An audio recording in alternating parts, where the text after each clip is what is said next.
Shalom, voici la 50e lecture qui va se faire dans Marc, chapitre 4, verset 1 jusqu'au verset 29.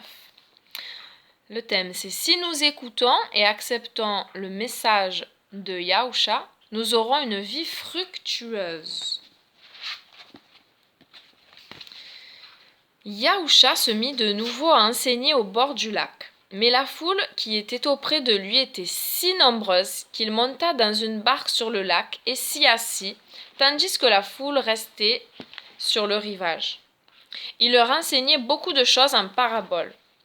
Au cours de son enseignement, il leur dit « Un semeur sortit pour semer. Il advint qu'une partie de la semence tomba le long du chemin. Les oiseaux arrivèrent et la mangèrent rapidement. D'autres graines tombèrent sur le terrain pierreux où il n'y avait pas beaucoup de terre. Elles levèrent aussitôt car le terrain était peu profond, mais quand le soleil se leva, les plantes brûlèrent, et parce que leurs racines étaient peu profondes, elles séchèrent.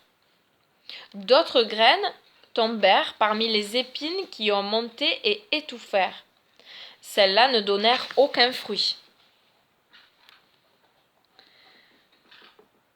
Mais d'autres graines sont tombées dans de la bonne terre. Elles ont monté et se sont développées jusqu'à produire une récolte de 30, 60 et même 100 fois ce qui avait été semé. Il conclut en disant que celui qui a des oreilles pour entendre, qu'il entende. Quand Yahusha fut à l'écart, ceux de son entourage avec les 12 l'interrogèrent sur ses paraboles. Il leur répondit: à vous, le secret du royaume de Dieu a été donné, mais à ceux qui sont dehors, tout est donné en parabole, afin qu'ils regardent mais qu'ils ne voient pas, qu'ils entendent mais qu'ils ne comprennent pas, de peur qu'ils se convertissent et soient pardonnés. Puis, Yahusha leur dit: vous ne comprenez pas cette parabole? Comment comprendrez-vous toutes les paraboles? Le semeur sème la parole. Ceux qui sont au bord du chemin où la parole est semée sont ceux qui entendent la parole. Mais aussitôt l'adversaire vient et enlève la parole qui avait été semée en eux. De même, ceux qui reçoivent la semence sur un terrain pierreux sont ceux qui entendent le message avec joie et l'acceptent aussitôt. Mais ils n'ont pas de racines en eux-mêmes. Ils persistent pendant un moment, mais quand arrive l'affliction ou les persécutions à cause de la parole, aussitôt ils succombent. D'autres, qui sont semés dans les épines, entendent la parole, mais les soucis du monde, la séduction trompeuse des richesses et l'invasion d'autres passions les pénètrent et étouffent le message. Ils ne portent alors aucun fruit. Mais il y a ceux qui sont semés dans de la bonne terre. Ils entendent le message, l'acceptent et portent du fruit. L'un 30, l'autre 60, l'autre 100. Il leur dit encore: apporte-t-on une lampe pour la mettre sous un récipient ou sous le lit? Ne la mettriez-vous pas sur un chandelier? En effet, il n'est rien de caché qui ne doive être révélé, et il n'est rien de secret qui ne doive être mis au grand jour. Que ceux qui ont des oreilles pour entendre, qu'ils entendent. Il leur dit également: prenez garde à ce que vous entendez. On vous mesurera de la même mesure dont vous avez mesuré, et on y ajoutera pour vous. Car on donnera à celui qui a, mais à celui qui n'a rien, on enlèvera même ce qu'il a.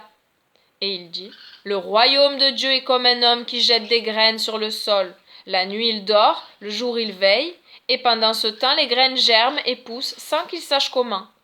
La terre produit d'elle-même d'abord la tige, puis l'épi, puis le grain formé dans l'épi. Mais quand la récolte est prête, l'homme y met la faucille, car c'est le temps de la moisson. Alléluia. La question de méditation, c'est: quelle sorte de terre suis-je? Est-ce que j'écoute et accepte le message de Yahusha avec un cœur et un esprit ouverts?